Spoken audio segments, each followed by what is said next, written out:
ਓਮ ਸ਼ਾਂਤੀ। ਅੱਜ 16/3/2023 ਦੀ ਬਾਣੀ ਹੈ। ਬਾਬਾ ਆਖਦੇ ਨੇ, ਮਿੱਠੇ ਬੱਚੇ, ਬਾਬਾ ਆਇਆ ਹੈ ਤੁਸੀਂ ਬੱਚਿਆਂ ਦੀ ਮਹਿਫਿਲ ਵਿੱਚ। ਹੁਣ ਤੁਸੀਂ ਗਿਆਨ ਅੰਮ੍ਰਿਤ ਦੀ ਮਹਿਫਿਲ ਮਨਾ ਰਹੇ ਹੋ। ਤੁਹਾਡੀ ਮੁਸਾਫਰੀ ਹੁਣ ਪੂਰੀ ਹੋਈ ਹੈ, ਵਾਪਿਸ ਘਰ ਜਾਣਾ ਹੈ। ਅੱਜ ਬਾਬਾ ਨੇ ਆਪਣੇ ਬੱਚਿਆਂ ਨੂੰ ਪ੍ਰਸ਼ਨ ਪੁੱਛਿਆ, ਅਨੇਕ ਤਰ੍ਹਾਂ ਦੇ ਤੂਫਾਨਾਂ ਨੂੰ ਸਹਿਜ ਕਰਨ ਦੀ ਵਿਧੀ ਕੀ ਹੈ? ਅੱਜ ਬਾਬਾ ਦਾ ਉੱਤਰ ਹੈ, ਸਰੀਰ ਨਿਰਵਾਹ ਕਰਦੇ 5-10 ਮਿੰਟ ਵੀ ਬੁੱਧੀ ਨੂੰ ਸ਼ਿਵ ਬਾਬਾ ਵਿੱਚ ਲਗਾਉਣ ਦੀ ਕੋਸ਼ਿਸ਼ ਕਰੋ। ਇਸ ਸਰੀਰ ਨੂੰ ਭੁੱਲਦੇ ਜਾਓ, ਮੈਂ ਆਸ਼ਰੀਰੀ ਆਤਮਾ ਹਾਂ, ਪਾਠ ਵਜਾਉਣ ਦੇ ਲਈ ਇਸ ਸਰੀਰ ਵਿੱਚ ਆਈ ਹਾਂ। ਹੁਣ ਫਿਰ ਆਸ਼ਰੀਰੀ ਬਣ ਘਰ ਜਾਣਾ ਹੈ। ਇਵੇਂ ਇਵੇਂ ਆਪਣੇ ਨਾਲ ਗੱਲਾਂ ਕਰੋ। ਇੱਕ ਸਤ ਬਾਪ ਦੇ ਨਾਲ ਬੁੱਧੀ ਦਾ ਸੰਗ ਹੋਵੇ, ਦੂਸਰੇ ਸੰਗ ਤੋਂ ਆਪਣੀ ਸੰਭਾਲ ਕਰੋ ਤਾਂ ਯਾਦ ਸਹਿਜ ਹੋ ਜਾਏਗੀ। ਗੀਤ ਹੈ, ਆਗੇ ਦਿਨ ਮੇਰੇ ਮੈਂ ਤੂੰ, ਆਗੇ ਦਿਲ ਮੇ ਤੂੰ। ਓਮ ਸ਼ਾਂਤੀ। ਬੱਚਿਆਂ ਨੇ ਗੀਤ ਸੁਣਿਆ ਅਤੇ ਅਰਥ ਵੀ ਬੱਚਿਆਂ ਨੇ ਦਿਲ ਵਿੱਚ ਸਮਝਿਆ ਹੋਵੇਗਾ। ਫਿਰ ਵੀ ਬਾਪ ਸਮਝਾਉਂਦੇ ਹੈ, ਕਿਉਂਕਿ ਹੁਣ ਬਾਪ ਇਸ ਮਹਿਫਿਲ ਵਿੱਚ ਆਏ ਹੋਏ ਹੈ। ਮਹਿਫਿਲ ਤੁਹਾਡੀ ਵੀ ਹੈ, ਸਾਰੀ ਦੁਨੀਆ ਦੀ ਵੀ ਹੈ। ਭਗਵਾਨ ਕਹਿੰਦੇ ਹੈ, ਮੈਂ ਆਂਦਾ ਹਾਂ ਭਗਤਾਂ ਦੀ ਮਹਿਫਿਲ ਵਿੱਚ ਤਾਂ ਸਭ ਭਗਤ ਠਹਿਰੇ। ਉਹਨਾਂ ਵਿੱਚ ਵੀ ਫਿਰ ਖਾਸ ਉਹਨਾਂ ਭਗਤਾਂ ਦੀ ਮਹਿਫਿਲ ਵਿੱਚ ਆਉਂਦਾ ਹਾਂ ਜੋ ਭਗਤ ਮੁਝ ਪਰਮਪਿਤਾ ਪਰਮਾਤਮਾ ਤੋਂ ਵਰਸਾ ਲੈਣ ਆਏ ਹੋਏ ਹੈ। ਜਿਨ੍ਹਾਂ ਆਤਮਾ ਦੀ ਬੁੱਧੀ ਵਿੱਚ ਹੁਣ ਪਰਮਪਿਤਾ ਪਰਮਾਤਮਾ ਦੀ ਯਾਦ ਹੈ, ਉਹਨਾਂ ਦੀ ਮਹਿਫਿਲ ਵਿੱਚ ਹਾਜ਼ਰ ਹਾਂ। ਮਹਿਫਿਲ ਵਿੱਚ ਕੁਛ ਖਵਾਇਆ ਪਿਲਾਇਆ ਜਾਂਦਾ ਹੈ। ਬਾਪ ਕਹਿੰਦੇ ਹੈ, ਤੁਹਾਨੂੰ ਬੱਚਿਆਂ ਨੂੰ ਗਿਆਨ ਅੰਮ੍ਰਿਤ ਦੀ ਮਹਿਫਿਲ ਕਰਵਾ ਰਿਹਾ ਹਾਂ। ਜੋ ਆ ਕੇ ਬਾਪ ਦੇ ਬਣੇ ਹੈ, ਉਹ ਸਮਝਦੇ ਹੈ ਬਾਬਾ ਆਇਆ ਹੋਇਆ ਹੈ ਸਾਡੀ ਇਸ ਮਹਿਫਿਲ ਵਿੱਚ। ਫਿਰ ਨੰਬਰਵਾਰ ਸਭ ਨੂੰ ਵਾਪਿਸ ਲੈ ਜਾਣਗੇ। ਖਾਸ ਤੁਹਾਡੀ ਬੱਚਿਆਂ ਦੀ ਮਹਿਫਿਲ ਹੈ, ਆਮ ਸਭ ਦੀ। ਜਿੱਥੇ ਬਾਪ ਹੋਵੇਗਾ ਉੱਥੇ ਅਸੀਂ ਬੱਚੇ ਵੀ ਹੋਵਾਂਗੇ। ਬਾਪ ਕਹਿੰਦੇ ਹੈ, ਅਸੀਂ ਵੀ ਆਸ਼ਰੀਰੀ ਹਾਂ। ਤੁਸੀਂ ਵੀ ਜਦੋਂ ਆਸ਼ਰੀਰੀ ਸੀ ਤਾਂ ਮੇਰੇ ਕੋਲ ਸੀ। ਜਦੋਂ ਉਹ ਯਾਦ ਦਵਾਉਂਦੇ ਹੈ 5000 ਵਰੇ ਹੋਏ। ਲੌਂਗ ਐਗੋ ਕਹਿੰਦੇ ਹੈ ਨਾ, 5000 ਵਰੇ ਤੋਂ ਵੱਡੀ ਮੁਸਾਫਰੀ ਹੁੰਦੀ ਨਹੀਂ। ਭਾਰਤ ਵਾਸੀ ਬੱਚੇ ਇਹ ਭੁੱਲ ਗਏ ਹੈ ਕਿ ਸ਼ਿਵ ਭਗਵਾਨ ਕਦੋਂ ਆਏ ਹੈ। ਉਹਨਾਂ ਦੀ ਜਯੰਤੀ ਮਨਾਉਂਦੇ ਰਹਿੰਦੇ ਹੈ। ਕਹਿੰਦੇ ਹੈ, ਆਏ ਸੀ ਜ਼ਰੂਰ ਲੌਂਗ ਐਗੋ, ਪਰ ਕਦੋਂ ਆਏ ਸੀ ਇਹ ਕਿਸੇ ਨੂੰ ਪਤਾ ਨਹੀਂ। ਕੋਈ ਕਹਿਣਗੇ ਲੱਖਾਂ ਵਰੇ ਹੋਏ, ਕੋਈ ਕੀ ਕਹਿਣਗੇ, ਐਕੂਰੇਟ ਤਾਂ ਕਿਸੇ ਨੂੰ ਪਤਾ ਨਹੀਂ ਹੈ। ਇਹ ਤਾਂ ਬਾਪ ਹੀ ਦੱਸ ਸਕਦੇ ਹੈ। ਕਹਿੰਦੇ ਹੈ 5000 ਵਰੇ ਪਹਿਲੇ ਵੀ ਮੈਂ ਤੁਸੀਂ ਬੱਚਿਆਂ ਦੇ ਕੋਲ ਇਸ ਮਹਿਫਿਲ ਵਿੱਚ ਆਇਆ ਸੀ। ਦੁਨੀਆ ਵਿੱਚ ਸ਼ਿਵ ਜਯੰਤੀ ਤੇ ਮਨਾਉਂਦੇ ਹੈ।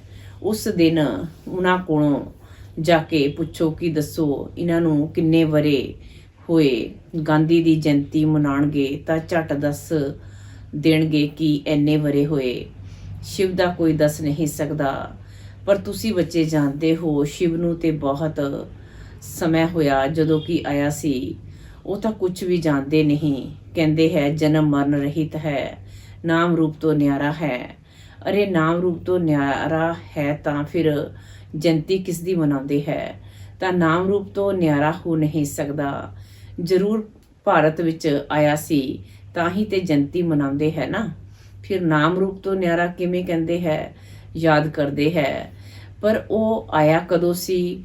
ਜ਼ਰੂਰ ਭਗਤੀ ਦਾ ਸਮਾਂ ਜਦੋਂ ਪੂਰਾ ਹੋਵੇਗਾ ਉਦੋਂ ਭਗਵਾਨ ਨੂੰ ਘਰ ਬੈਠੇ ਆਉਣਾ ਪਏ।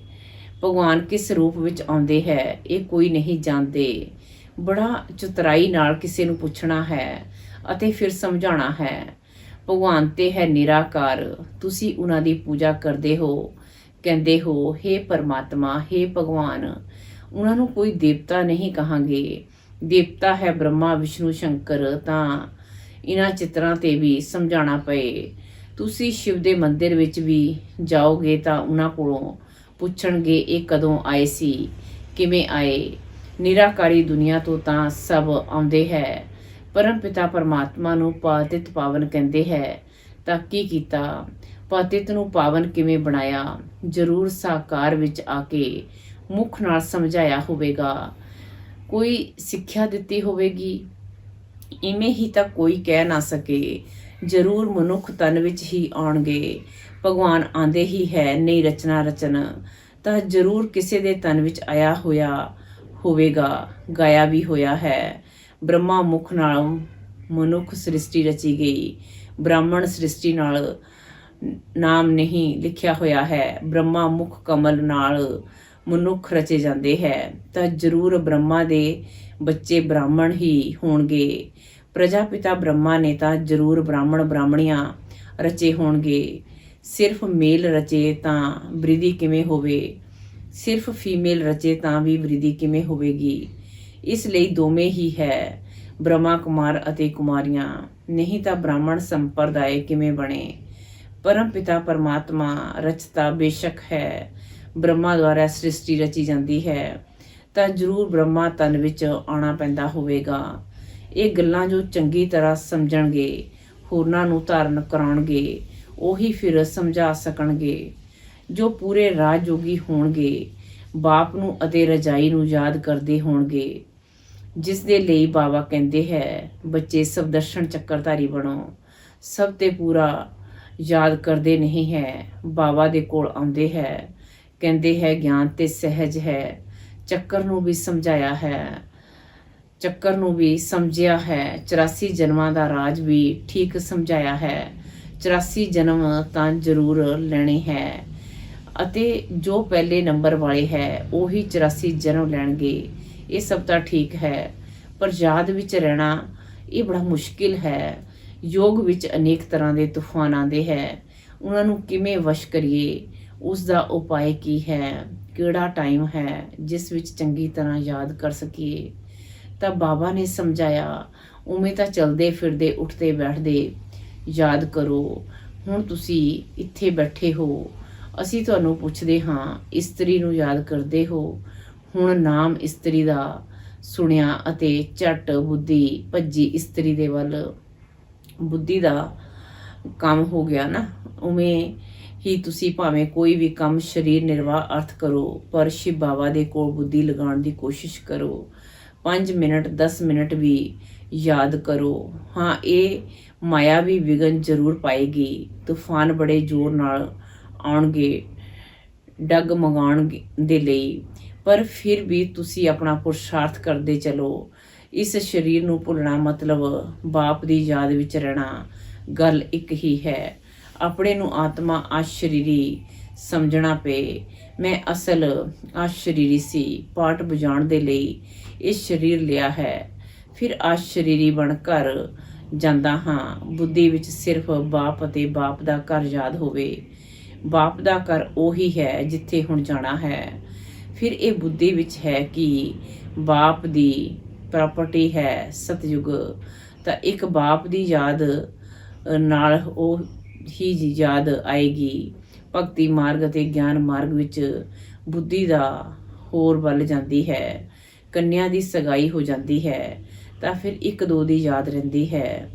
ਭਗਤੀ ਵਿੱਚ ਕੋਈ ਬੈਠਣਗੇ ਤਾਂ ਵੀ ਮਾਇਆ ਵਿਗੜ ਪਾਉਂਦੀ ਹੈ। ਬੁੱਧੀ ਧੰਦੇ ਆਦਿ ਵੱਲ ਚਲੀ ਜਾਏਗੀ।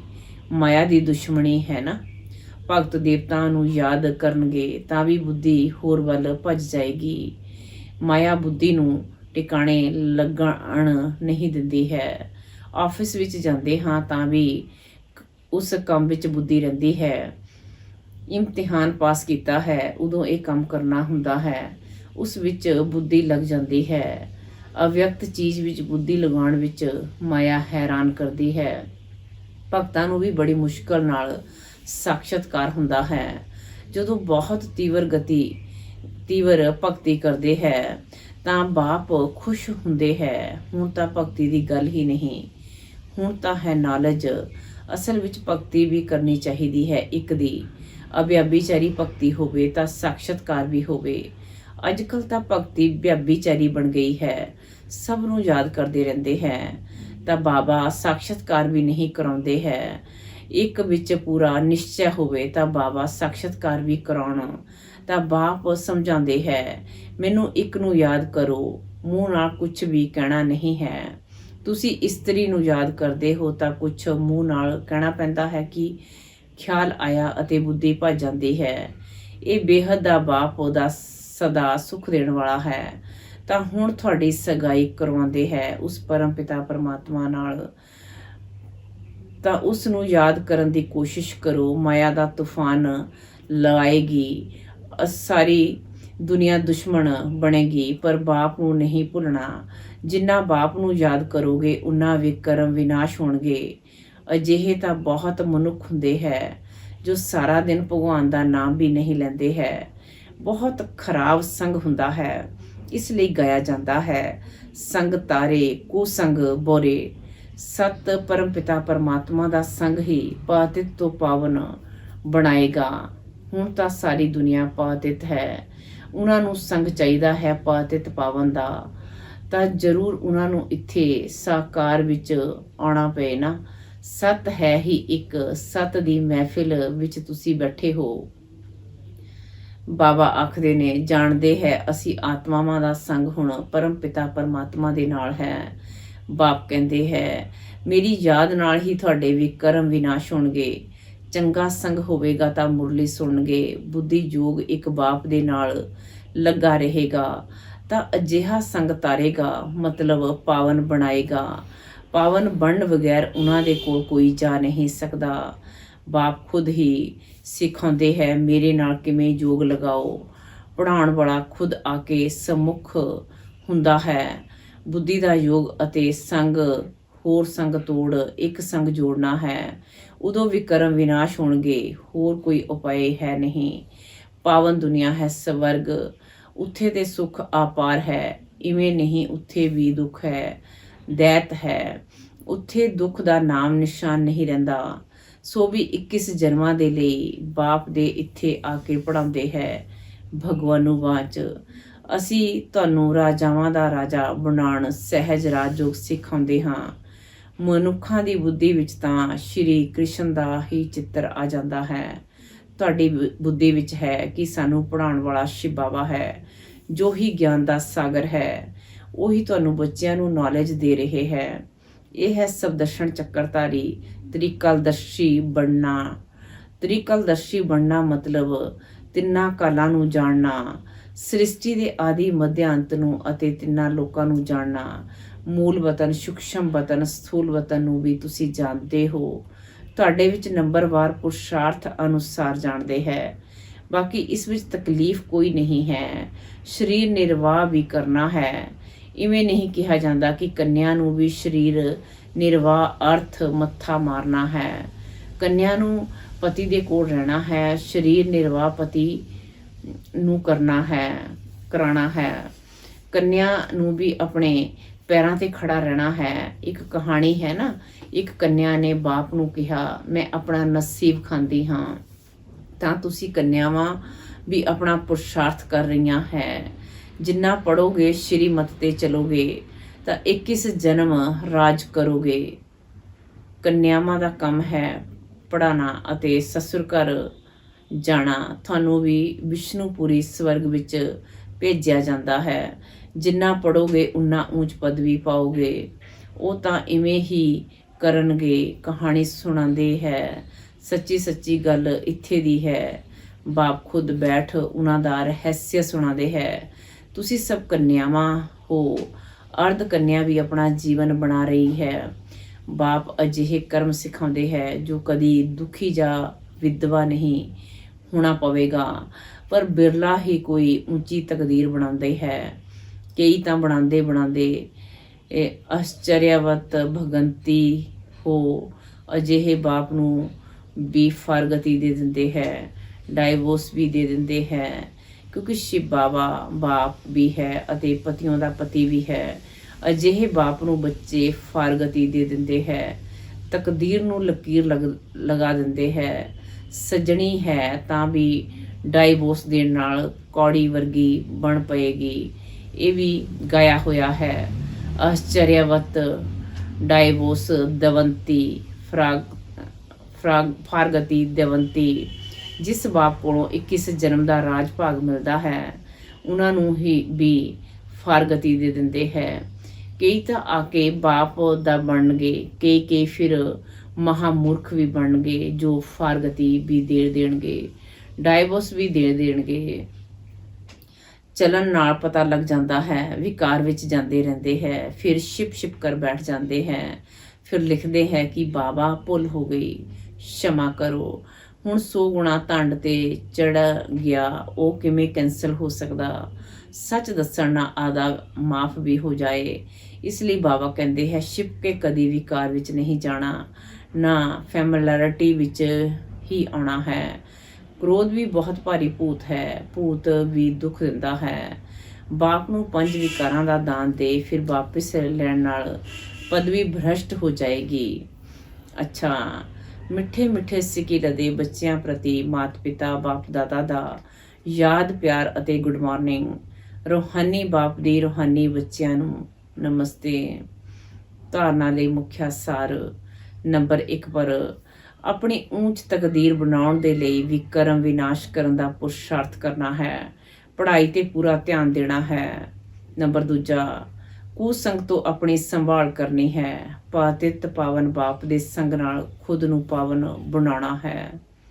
ਵਰਦਾਨ ਹੈ ਅੱਜ ਦਾ, ਸਵਦਰਸ਼ਨ ਚੱਕਰਧਾਰੀ ਬਣ, ਹਰ ਕਰਮ ਚਰਿੱਤਰ ਦੇ ਰੂਪ ਵਿੱਚ ਕਰਨ ਵਾਲੇ ਮਾਇਆ ਜੀਤ ਸਫਲਤਾ ਮੂਰਤ ਭਵ।